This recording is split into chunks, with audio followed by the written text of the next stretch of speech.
We are Popcorn, Piss, and Vinegar, giving you a raw take on movies, television, and pop culture. My name's Chris. I'm Scott. I am JB4. How y'all doing this morning? Doing well. How are you? Tired as fuck, as always. Gigging weekend, baby. You should get some sleep, buddy.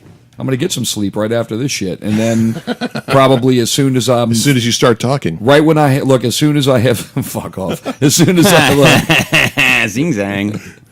As soon as I'm in slumber, I'm going to feel 5 years of 50 pounds jump into the middle of my chest, probably, right when I fall asleep. So What? yeah, the little girl. So Oh, gotcha. Popeyes this morning. no, that wouldn't have hit me in the chest. That would have hit me in the ass. So all right, so let's get on with this shit. All right, Guy Ritchie says he's interested in casting Tom Hardy as Jafar in the live-action adaptation of Aladdin. Okay. I mean, Tom Hardy's a good actor. You could cast Tom Hardy as Princess Jasmine, yeah. and he'd do a fine job. I mean, the guy's an incredible actor. It doesn't surprise me because he's doing this film. I just have no idea the direction of this film at this point. Yeah. Yeah. I mean, it's kind of hard to say. I mean, it would seem to me that Aladdin, probably what's going to end up happening is that Aladdin's going to be relocated to London, and he's going to have a little crew, and they're all going to be like thieves and shit. You know? I mean, Disney's Aladdin, correct? They're all going to be gangsters, right? Yeah. This is Disney. This is still an offshoot of Disney's Aladdin, right? Yeah. This is kind of like all this live action revival that they're doing. Right. Guy Ritchie is doing the Aladdin. I just feel like this. I suspect a whitewashing complaint campaign coming. I don't think so. I think it's going to be what Chris said. Oh man, cast Dev Patel and everybody's happy. Well, what's interesting is that there's that, and I can't remember the name of it. It's like Bambakati or something like that too. It's an Indian film. I know the film you're talking about, and it's like one of the top grossing IMAX films in the past 5 years or some shit. Like nobody saw that coming, but there is a very large Indian demographic that will, that you could cash in on seeing, not totally honky leads. This is what I'll say to that. I'll say it's Disney. They know what they're doing. They got it covers. Nothing is fucked here, dude. Nothing is fucked here. Okay. I don't know, man. It seems like they seem to kind of like put on some controversy with each little movie that they do. I mean, recent memory, the Beauty and the Beast with the inclusion of the gay character. I mean, hey, look, he was barely. Oh man, but still, and it's still controversy. It was low controversy, but they came out smelling like roses. Who's talking about it now? Yeah, just right. us. Yeah, right. As a reference, Yeah, right. And that movie came out. It's been coming out DVD, the whole 9 yards. They'll be fine. But I see your point. Yeah. I'm been trying to think about it like for the past couple of minutes here. What was the name of the movie that Leonardo DiCaprio won the Oscar for? Gilbert Grape? No. He didn't win it for Gilbert Grape. Did he win it? He got nominated. This motherfucker sat there and got snaked off of wins for like a million years, and then he finally won. Where he played the Mountain Man, the one that the Revenant, The Revenant. That's it. If I'm going to cast Tom Hardy as Jafar, I request that he plays the character that he played in The Revenant. So, yeah, that real kind of like fucked up kind of guy. Inside that horse. Yeah, like he can hardly fucking talk. I mean, and he's just like an evil son of a bitch. That would be my request for him playing Jafar. I can't wait to see a trailer for this because I have no idea what this is going to be about. Except for what you said, where they all get relocated to England, and it's who would you cast as the genie? Didn't we say somebody? Didn't they say somebody back in the day? When, they were talking about Will Smith. But at this point, that doesn't seem very Guy Ritchie to me. No, but this whole project doesn't seem very Guy Ritchie. So I mean, I don't know who they would cast. I cast Jim Carrey. Do you think the poor performance of King Arthur is going to have? I mean, that's another period piece that was very dude. This has the Disney marketing machine, and Aladdin is one of their more highly popular, out of the modern movies. It'll be fine. Yeah, I mean, I'm sure it's with it being Disney. I think that it's good for a minimum of $600 million. I'm betting you're going to either hear creative differences or a humbling Guy Ritchie. I welcomed their input No, but look, That could be though. let me say this real fast. You just said about like his films, you know, this what you call it film not doing that great at the box office. King Arthur, whatever. Maybe he needs a paycheck. Yeah. He said he's doing this movie for his kids. Well, I mean, that was his far as kids the, and a paycheck. and a paycheck. I'd agree with that also because I mean, the last 2 movies that he's made have been duds. I mean, both and He's Arthur, doing this for his kids. He needs to feed his kids. Well, yeah, right. There you go.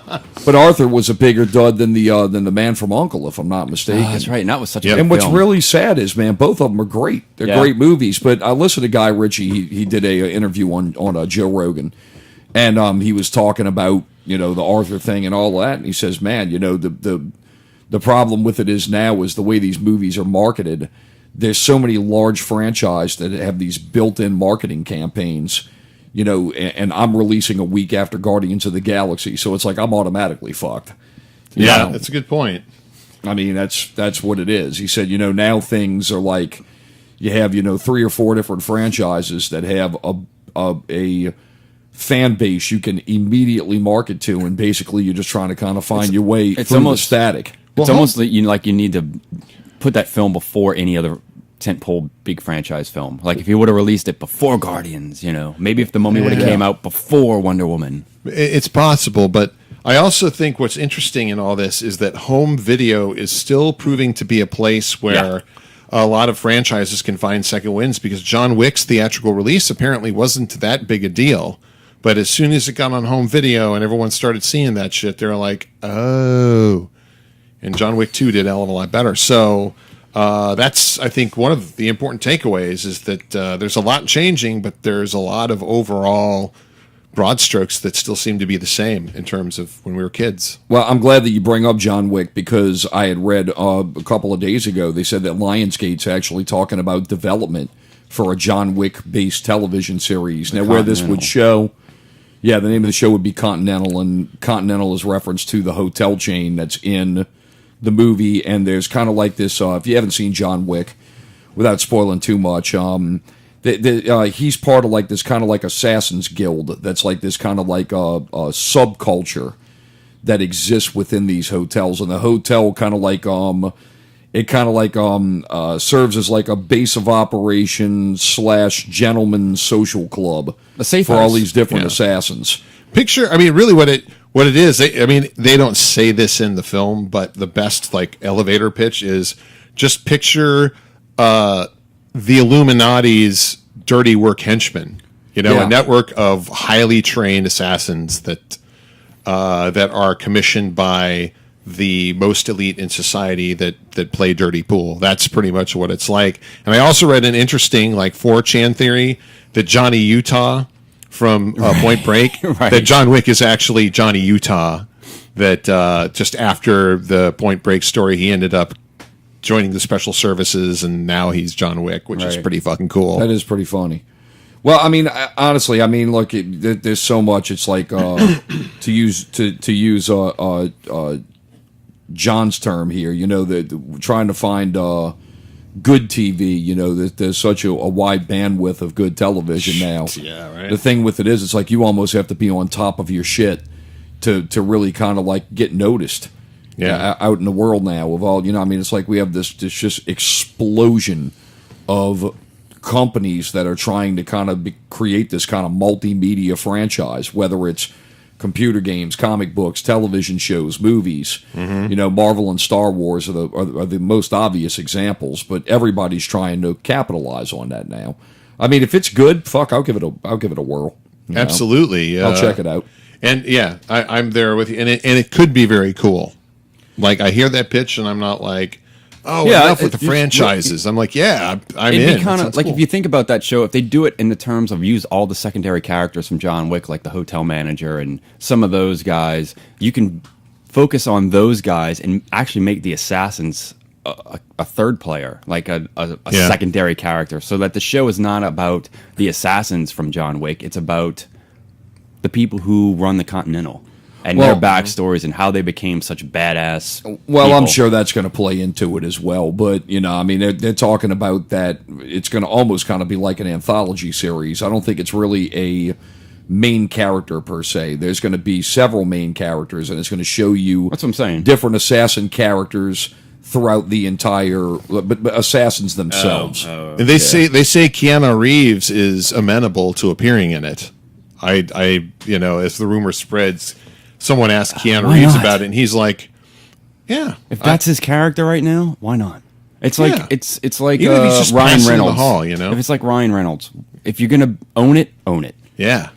Well, I've been just to cap this off. I mean, I think another thing too about that, if you were to do that show with John Wick, which obviously we're fans because we're Right. going on and on about it here, but I think another thing too is that maybe they could do it kind of like prequel style, but not years before, maybe like a year before, the way you can bring in Reeves, maybe in between John Wick 1 and 2, because the thing with it is that if John Wick 2, I don't want to spoil it, but we know how that left off. You know, I mean... Or maybe it plays like what they did. I hate to bring it up, but like with the Matrix, you remember when 2 and 3 came out? Yes. The video games all revolved around The happening peripheral in between. characters. Yeah, Yeah. the peripherals in between. Maybe that's what the TV show will be in between the films. Yeah. 2 and 3 Could and be. whatever. That'd I be don't know. pretty cool. Well, let's move on to our next piece of news here. The Hollywood auction house is taking bids for Luke Skywalker's lightsaber that was used by Mark Hamill in A New Hope and The Empire Strikes Back. It's expected to fetch between $150,000 and $250,000. The piece comes from producer Gary Kurtz, who served as the producer for the original trilogy, which is pretty crazy. You know, I thought something like this would be in the Lucasfilm archives, but the other question is how many lightsaber props did they have for the movie? Possibly, but I don't know about you, but the first thing I thought of was, that's it? I would think $500,000. I mean, that's But like he said, patient how many zero. did they use? If he used 30 of them, Yeah. Still. Yeah, I mean that's a pretty heavy duty prop. But I mean, I don't know, man. I mean, dude, literally the first time we saw a lightsaber. but man, was I that mean, prop. but if you think about, Empire though. This is Empire. This isn't. no, it's both. This is the light. Yeah. This, Oh, this A is New the- Hope. This is the Anakin lightsaber. This is Anakin's original. You know, your father wanted you to have this when you were old enough, and that carried on to the other movie. So yeah, this is the sword that was used in both The movies. sword that started it all. Also, they didn't put a value to it, but they also said another thing that's part of Gary Kurtz's collection that's going to be auctioned off as well. He has one of the original R2D2s. He's going to auction that off also. I bet you it goes for at least 300. At least. What the They're auctioning it. The right? Original lightsaber? lightsaber. Yeah. Could what be. about R2? What are your predictions on R2? Under 100, but it'll go. What? $500,000. Dude, Yeah. fucking Michael Keaton's Batman costume only went for $60,000, man. but this is art. This is a Yeah. character in the universe. All right. Well, we'll see how it pans out. Because to be honest with you, I can't sit here and knowledgeably tell you what Hollywood props are worth. You Right. know, I don't know. I mean, look, for all I know, look, the lightsaber could go for $250,000. The fucking R2D2 could go for $500,000. Fuck, I don't know. Yeah. It all depends on what it does. I'm saying no less than 300 for the lightsaber and $500,000 for the first R2. Yeah, and we'll see how it pans out. Because an item like that, man, it's always kind of high profile in the nerd community. So it'll come out here. I think the auction is on the end of this month. So I'll keep my eyes. I think it's like June 27th or June 28th. You know, like I could see Mark Zuckerberg going in there and going, I want that R2 unit. Yeah, that is true. And look, you know, that gives us enough time also to where we can crowdsource and start some GoFundMe accounts to where we can put the lightsaber here in Popcorn Piss and Vinegar International. Mount it on the Yeah. wall. That'd be awesome. Yeah, that would be pretty cool. I'll mount it next to the Asian screen over here, you know. It So totally matches. that'll work. All right, so many claim that Mark Hamill has been displeased with the direction of Luke Skywalker in the latest saga. He wishes to set the record straight. I was quoted as saying to Ryan Johnson that I fundamentally disagree with everything you decided about Luke, and it was inartfully phrased. What I was surprised at how he saw Luke, and it took me a while to get around to his way of thinking. But once I was there, it was a thrilling experience. I hope it will be for the audience too. I'll tell you right now, this makes me even more excited for the film. Oh yeah. You know what I'm saying? Like, this is to be expected from actors and directors, and, you know, Ryan Johnson is a lot younger than Mark Hamill, so I think he rightly probably feels a sense of ownership of that character, and Ryan sold him. So and that's what good directors do, man. Well, I think the other thing also is that I watch all of this shit, these typed out fisticuffs between all of these fucking dopey fanboys all over, all over the internet constantly. And dude, look, you know how many different versions. Like, I mean, if you take the fanboy community and you add it all up together and you give everybody their own little piece of fucking, say in all this bullshit, how many interpretations do you think they have of Luke Skywalker between the fanboy community? Thousands. Yeah. Thousands, of what they think Luke Skywalker should do after Return of the Jedi. Well, that's why the fanboy community is stupid. Well, stupid, but also a reliably bankable lot. Yeah, I mean, you can. I mean, it's like Scott says, they're your free test market, right? Yeah. I mean, as far as that stuff's concerned. But I don't know, Star Wars fans probably more than Marvel fans. They're like college football fans. They're the fucking worst. Yeah, I mean, they're the absolute worst. And social media makes them 1,000 times worse. Social media makes everything 1,000 times worse. But point in for Star Wars fans and whatnot. Yeah, I've never seen a fan base that gets such incredible products. I mean, movies and products and television shows and comics and novels. I mean, look, not everything's perfect, but I mean, the thing with it is that the quality of the majority of the shit that, did he say Rogue One? Yeah, Rogue One. Yeah. Here's your test group. 50 people 50 people have watched Rogue One. 49 love it. 1 hates it. Guess who it is? Bing bong. So, I mean, for such an amount of quality shit that you have for Star Wars fans, God, they piss and moan so much. Yep. They're the fucking worst, man. Absolute worst.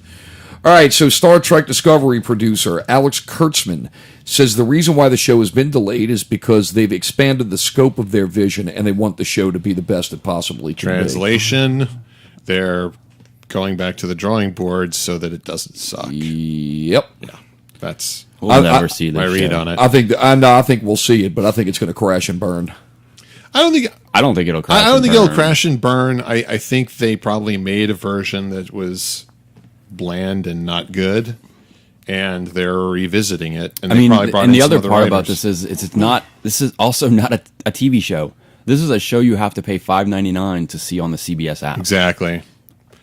So it behooves them to knock it out of the park. So if they're not there yet, take another 6 months, get it right. They got the cast. Another group of fans that are as equally of a pain in the ass as Star Wars fans, as Star Trek fans. There you go. And I read a lot of their shit too, and everybody's already a lot of the there's a phrase that pisses me off more than anything when it comes to the fanboy community. A true fan. I'm a true fan of Star Trek. No, you're a fucking dickhole. That's what you are. You're a dickhole and a fucking douche nozzle at the same fucking time. You heard it here first. Dude, I mean, it's ridiculous. I'm a true fan, and if it doesn't jive to what I think Star Trek's supposed to do, then it's not real Star Trek. Look, man, go fuck yourself. Right. I mean, and TV. I'm watching this shit with the Star Trek fan, and they've already got people that are abandoning ship and pissing and moaning because it's quote-unquote too much like J.J. Abrams. If you're a true fan, you'll rate PPVGuys 5 stars. I 100% agree. Absolutely. All right, Kevin Feige speaks about Marvel Studios' plans for an R-rated feature. Nothing currently planned. I don't think it's out of the question. When I started at Marvel 17 years ago, the Blade franchise was doing very well. A lot of people didn't even know that it was based on a Marvel character because at the time they sort of hid the fact that it was Marvel. So no, it's not out of the question, but that's not something we're working on right now. Yeah. Kevin Feige is kind of the master of polite non-answers. Well, I don't think it's a non-answer. I think he's pretty clear. I think what it really comes down to is that you're not going to see any of these things. Marvel right now is kind of like everybody kind of considers them as setting the bar for this, for this multi-franchise stuff. But I guarantee you, once this stuff starts dying down and people start losing interest in it and oversaturation gets to a point to where the box office numbers are dwindling, then guess what? They're going to be just like everybody else. And they're going to go to the well of what all the other people are doing to make themselves different. I don't think that's rated R, though. Because if that's what everyone else is doing to be different, then it's like the guy who doesn't have a tattoo because everyone else has a tattoo. His tattoos, you know what I'm saying? It's like, oh, is that such a rebel that you have a tattoo? Everybody's got one. Not really. I just think that the rated R, I think Marvel has done it. They know what they're doing. All they need to do is write a better film. They don't need to be rated R. It just sounds to me like a maybe. Kevin Feige will do an R-rated movie if he thinks it suits the franchise. They have their R-rated movies. It's Netflix. They stay with their unrated and 20th Netflix. Century Fox. Yeah, they don't have to put out an Iron Man rated R movie or whatever their whatever their thing is. They don't have to do it. Right. Yeah, this is another quote from him, which I absolutely love. It's kind of like he's a religious figure. He's kind of considered like the Jesus Christ of all these comic book movies and all of this stuff. And what's great is that he's telling his followers to calm the fuck down. That's what he needs to say. And love one another, but they're not going to love one another. They're still going to go to war in his name. Yeah. So here we go. Kevin Feige speaks about the rivalry between Marvel and DC. The rivalry between dopey fanboys, not the company. Yes. I buy a ticket and I watch the movie. That's not really a rivalry. A rivalry is much more amongst the press, I think. Jeff Johns at DC is a very good friend of mine. We grew up together in the business and recently celebrated Richard Donner, who we both used to work for. So I applaud all the successes he has, and I really just look at it as a fan. When the movies perform well and are well received, it's good for us, which is why I'm always rooting for them. Yeah, absolutely. They just want to see good movies, and if the DC property makes a good film, then it means the Marvel. That's why we got a good Wonder Woman film, because we got good Marvel films. Yeah, you know. I mean, the day they release a film at the same time, then we can start to legitimately talk about a rivalry, I think. But until then, it seems I did not know that they worked for Richard Donner together, which I thought was really fascinating. And I mean, I'll see superhero movies until Zack Snyder burns me again. And the only reason I'm going to see Justice League is because I know Joss Whedon has been involved in. You would have seen it anyway. At this point, I just want to see what Wonder Woman does. That's the reason why I want to see Justice League. Literally after Justice League, I'm not going to see another Zack Snyder directed. All right. Film. Oh yeah. Superhero film. Superhero film. I want to. If he works on that original project he's talking about doing, I definitely want to go see that to see how it is. Yeah. Move on. You tried. It's a swing and a miss. It happens. I'm not going to hold him responsible.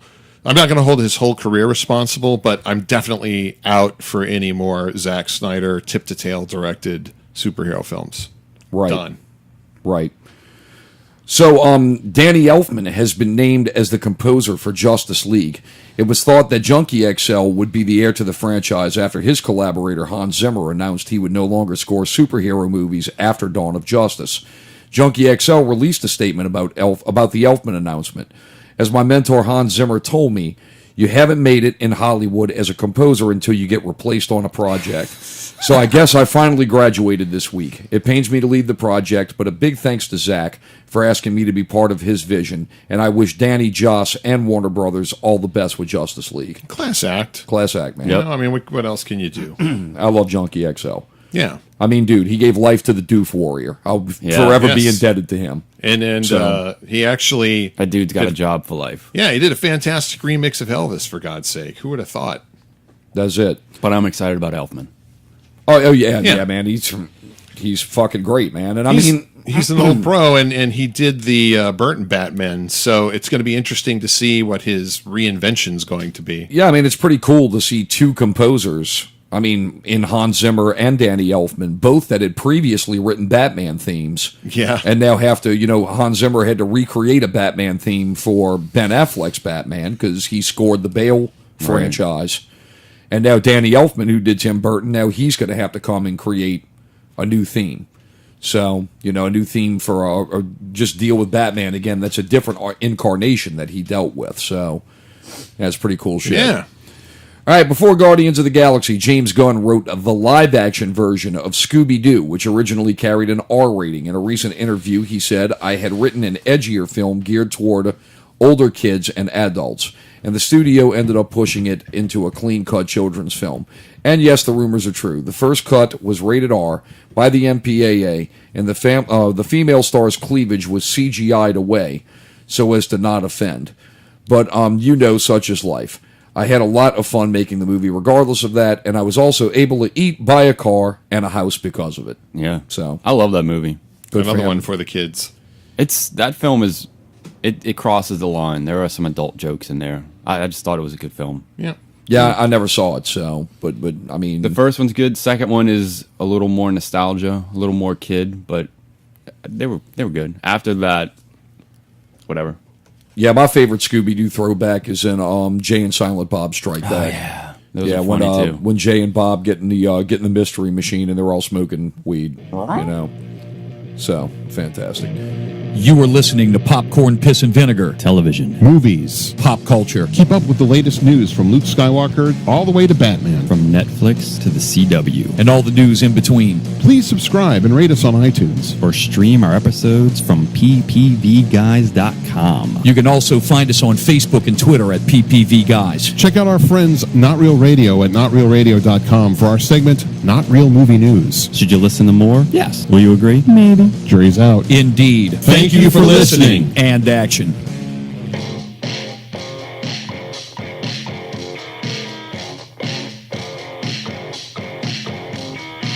All right, so that's our movie news. We're going to move on to our show topic today, which is The Mummy. And the reason I specifically chose this topic is because I want to see the ginger become ultra defensive of Tom Cruise. So that's the reason I picked this topic today. So anyway, The Mummy is considered a failure domestically, but is considered a big success internationally.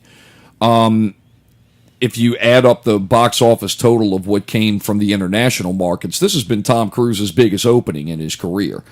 But they had hope that the movie was going to pull more domestically because you don't have to fuck with repatriated money and all that bullshit. So, they want that American money. They can put their hands on and drive those profits through the ceiling. The movie, I think, was originally expected to do $40 million on its opening weekend, but the reviews by Rotten Tomatoes, which, back again, if you listen to fanboys, Rotten Tomatoes has no influence on anything, but actually it does. So it came in as a 16% certified shit on Rotten. Didn't it open at like 35? Opened at 32.2. And what's really fucking crazy is I went back and looked at all of the former Mummy movies, the ones with Brendan Fraser. Right. What's really crazy is and this isn't even adjusted for inflation, but if you go back, man, the fucking Scorpion King outgrossed this Mummy movie on its opening weekend. Do I have to tell Domestically. you why? Do I have to tell you why? Well, you don't have to. I know you want to pull out the Rock's dick, but the thing with it is that was the Rock's first movie. Yeah, but I mean, that movie got the wrestling push and it got the Mummy push. So, because I remember watching wrestling during that time with The Rock on TV, and that they pumped the shit out of that movie. So, and The Rock was in it for a fucking minute. Yes, and then we're CGI talking about Rock was in it for the rest. We're talking about the Scorpion King spin-off that starred The Rock. The movie starred him entirely. Either way, both of those films. He had a cameo in the second Mummy movie, and then as a result of that cameo, he was launched in his own film that was a period movie. Right, I remember. So, but even that period movie. I mean, but dude, okay, The Rock, okay, wonderful, but dude, Tom fucking Cruise. I mean, dude, you go and look at the things for like his Mission Impossible series. Man, even domestically, those movies fucking kill. So I mean, he's got another one in the works. Yeah. Did you guys see the last one, the most recent one? No, the last one. It's good. It's really good. The last one I saw was the one Ghost Protocol. Ghost Protocol was the last one I saw. You talking about Mission fun. Impossible films? Yeah. I saw them all. Yeah, they were fun. Yeah, the most recent one. Did you like? Yeah. I thought that was good.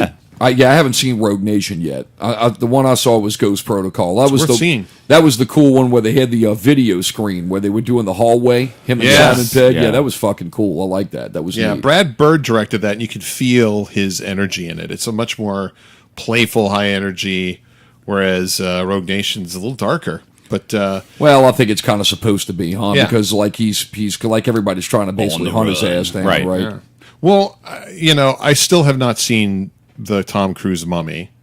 So Have either of you seen the Tom Cruise movie? I'm No, going to I- see it. I'm I- going all to right, see so it this this is- week. We Are maybe you should going have Tuesday? talked about this before that. Because, after that. I'm living in a I'm living in a in the movie theater this week. So yeah, I'm Okay, gonna cool. catch the Mummy, catch Wonder Woman again with my mom, and then of course whatever we go see on Tuesday. So All right. I can't wait to hear you guys' review. on Well, The Mummy. you know, Yeah. look, I'm thinking I'm going to like I it. never 'cause I'm a- loved the movie, and you guys have not seen it yet to be able to say, you're full of shit, or, Yeah. oh my gosh, I agree with you, which hardly ever happens. Well, I'm a Tom Cruise fan too, so I'll probably look out a little bit with softer eyes than the critics have. I think. I mean, look, I saw the Jack Reacher movie, the second one, Yeah. and that was a piece of shit. And I It like was. Tom Cruise, but that was a piece of shit. It was not a good film, but No. the first Jack Reacher was good. Right. Right. So I'll give him the same criticism I give everyone else. He ain't above. I mean, he kind of is above, but Yeah. still. well, I mean, when it comes to this stuff, man, the Mummy was kind of such a weird reviewed movie because I was really looking forward to it, and I'm not going to lie, the critical reviews that I've read and the things that I've seen that where people kind of consider the problems with the movie. It's kind of like staved me off a little bit for going to see it immediately. What are the problems that the critics are saying it has? Well, I think the big thing that they're bringing into it is that they're saying that it's just just kind of a lack of coherent storylines, and that's really what they're saying. Is kind of the big, just kind of like some convoluted kind of shit. And what they're saying is also the Tom Cruise, the art director for this movie, for The Mummy, he came out in an interview and I mean basically like slammed the fuck out of Tom Cruise. He said, look, when we came in and worked in on this thing, Alex Kurtzman came in and was the director, so then they bring Tom Cruise in. Well, we learned that, Alex Kurtzman was allowed to work on this movie basically because Tom Cruise said he was allowed to work on it. And he says, I've never seen a actor that is such a skillful director. Tom will walk in there and he'll actually tell you what lens is wrong on the camera while he's trying to act. And he said, to be honest with you, the movie that we worked on, he said, I called this movie before Tom Cruise and after Tom Cruise. Said when Tom Cruise was brought onto the movie, he brought in his writers from Mission Impossible because he had ideas of what would make the movie better. So that's where it's at. Well, then I'll just say this: I'm glad he did bring in his people because then what would this movie have been if he wouldn't have brought in his people? 16% Rotten Tomatoes. I mean, So it would have been 2% Rotten Tomato. It would have been. I would have liked this movie, and that's about it. Well, I mean, and that's And the the thing. three other people that like Batman versus Superman. Yeah, right, exactly. But I mean, I don't know, man. I mean, look, one man's trash is another man's treasure. I mean, 16% though. God. what are you It's doing? You not- sending dick pics over there? No, I'm actually looking. I want to see what the review bites are on Rotten Tomatoes. Oh, the review bites. Yeah. Yeah, What's the percentage on it, John? 16 currently? still, It is yeah. still 16. Okay. out of 216 critics. Like critics, we said about John Wick, I think this film is going to gain some traction once it's released into the home video world because I feel like at that point people will realize, oh, this is a universe thing. I get it now. Let me at least watch this. I don't think initially, but I think that if they put out another movie and that movie is fucking good, The Mummy will get some retroactive love off of a good movie. yeah. I think that'll happen. like Superman versus Batman. What kind of bites are you coming up with? Well, man? what's interesting is that it seems to me that Rotten Tomatoes people are a lot more interested in making mummy pun jokes than actually talking about the movie. So it's like, oh, 1 star. My mummy wouldn't have liked it. Like that kind of shit. No, it's Alex Kurtzman's reboot of Brendan Fraser's once charming mummy movies is full of embalming fluid. Wah, wah. That kind of stuff. They're saying it's dull and not all that inventive. I don't want. I really need you guys to see that film. Well, I want to hear your. I read the nerd before the media really got involved, and they had like the big sites, the big nerd sites like Movie Web and that kind of shit. That they had some people that went and saw it and they reviewed it, and what I read was they said it's not by any stretch a perfect movie, and it does have some dumb shit in it, but it's got some really fucking awesome shit in it, and that's initially what I heard. I have one problem with the film that I can't speak with you guys about because you saw it and it'll spoil it, but that's really it. Other than that, if Tom Cruise wouldn't have been in this film, I think whoever the big actor they got probably would have carried it just as. I mean, I think Tom Cruise carries because he's got a name, but I don't necessarily blame he didn't make that, whatever you call it, that character. Although it does help that he's in the film, Well, I will say that the audience reviews are leaning more 3 and 4 stars. There's a couple of 2 stars, but the audience seems to like it better than the critics do. Right. On Rotten Tomatoes, and I'll stop looking at my dick. I mean, no. Thanks, man. I mean, that's the thing with all that shit. I mean, it seems to be another movie that kind of falls in that franchise. Like, it seems to be that you see this kind of this kind of seesaw between the critics and the audience. Another one was Dracula Untold. Like, you go and look at Dracula Untold, it has horrible critic reviews. Mm-hmm. But if you go to Cinema Score, which is kind of like the equivalent to Rotten Tomatoes for the audience, man, they had that fucker at like an A-. And it was a pretty good movie. I mean, it was neat. I liked it. But I think this one really, as far as monster universes go and everything like that, I think this is a better film. Well, and one thing I wanted to add because I read the behind the scenes stories.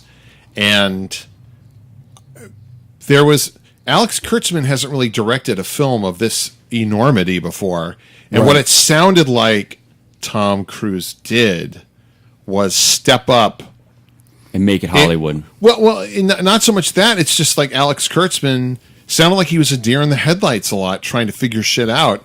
And Cruise was like, "You want to use this lens? You want to?" And started to.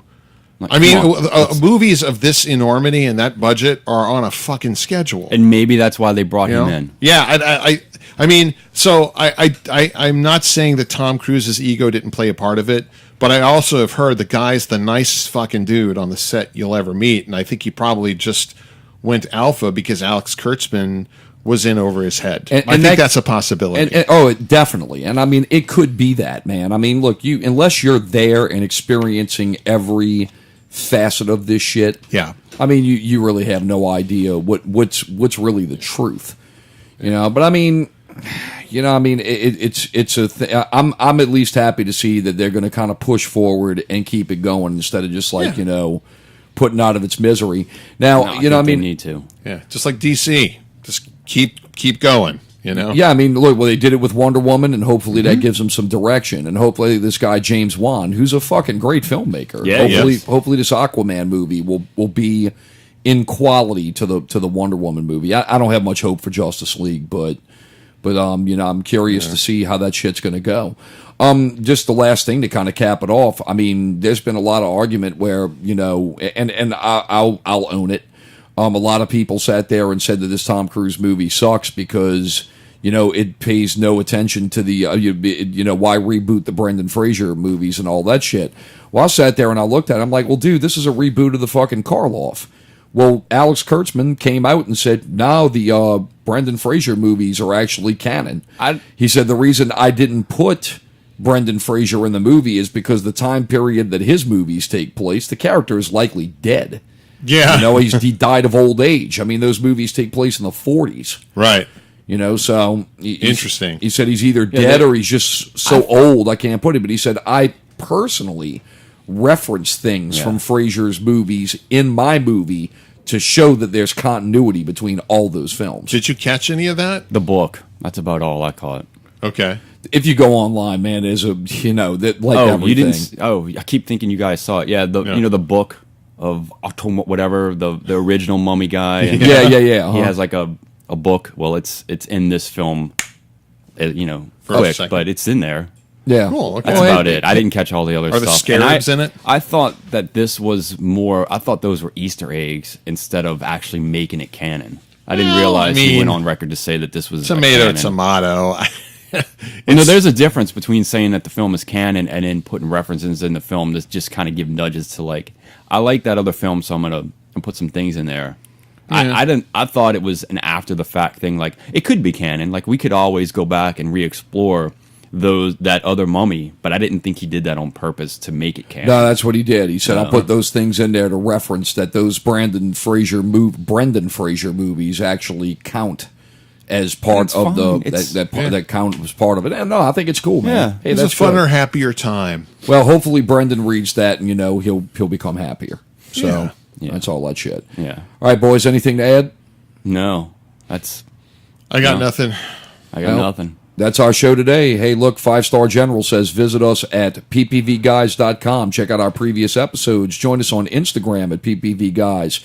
Join us on Facebook at ppvguys. Make sure to check us out on iTunes because that's really the one that counts and gives us 5 stars. If you would like to include a review, that would be helpful. All right, you itching to break in. What do you got, man? Say, I want true fans. I want the true fans to give us 5 stars. That's what I want. Yeah. You know who you are. I agree. Right. Look, if you want to be a true PPV fan, you actually write a review. If you just want to be a lackadaisical half-ass fucking fan, just you can give us a review on YouTube too. That'd be we're pretty on cool. YouTube again. Yeah. Also, YouTube. Give us the reviews there, just a thumbs up, and we ask you also to check out Scary Thoughts.